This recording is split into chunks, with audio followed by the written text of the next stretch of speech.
Standard & Poor's calculated the government shutdown cost about $24 billion. $24 billion. Now, of course, it becomes massively depressing when you dwell on that because that didn't have to happen. But nonetheless, the Republicans pushed for it.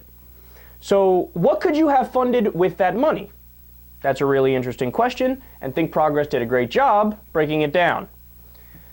The net cost to the government from the Troubled Asset Relief Program, you remember what that was? When we had the Great Recession and the government ran in to help out the financial industry, and they ran in and set up all these emergency programs. Troubled Asset Relief Program is one of them, TARP. Cost $24 billion. So this government shutdown cost the equivalent of the TARP program. The Department of Agriculture's budget is $22.6 billion. We could have covered the entire spending for the Department of Agriculture. NASA's approved budget, $16.6 billion. We could have covered all of NASA and then some. All air transportation programs, including the Federal Aviation Administration, security for it, research, and other costs, $21.9 billion is the total cost of that. Again, this is $24 billion. We could have easily covered all that. The child tax credit, a great anti-poverty program, that cost $22.1 billion. So again, we could have easily covered the child tax credit for a year. The Temporary Assistance for Needy Families, or TANF as it's called.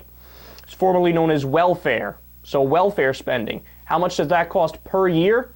$17.7 billion. So these conservatives went oh my God, they're living on welfare, the moochers, the parasites, it's so horrible.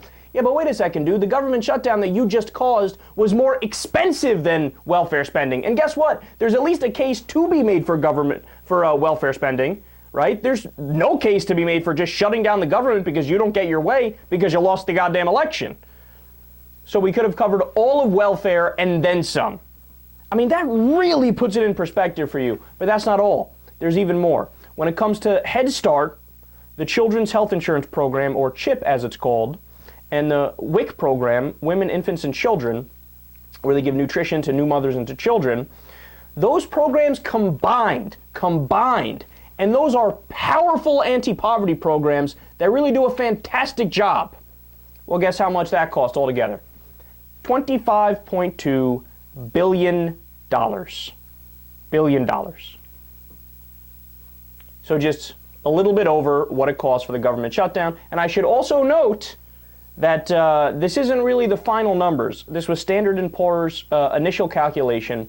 There are other things to take into consideration as well. The number, for all intents and purposes, might be significantly higher later on when we get more data and when all this stuff is settled in. Because you have to worry about lost economic output and you have to worry about other more concrete losses. So this is just one estimation. But think about that, man. All those different programs. You know what else you could have covered? The Red Cross. For 1 year, more than 6 times over. So for 6 years you could fund, that's a better way of saying it. For 6 years you could fund the Red Cross for what we wasted in this government shutdown. Now, I pose the question to you again, the question that I asked you guys yesterday. How can the Republicans call themselves the party of fiscal responsibility? How can they call themselves fiscal conservatives? I mean, look at this. You just flushed $24 billion down the drain for no reason whatsoever.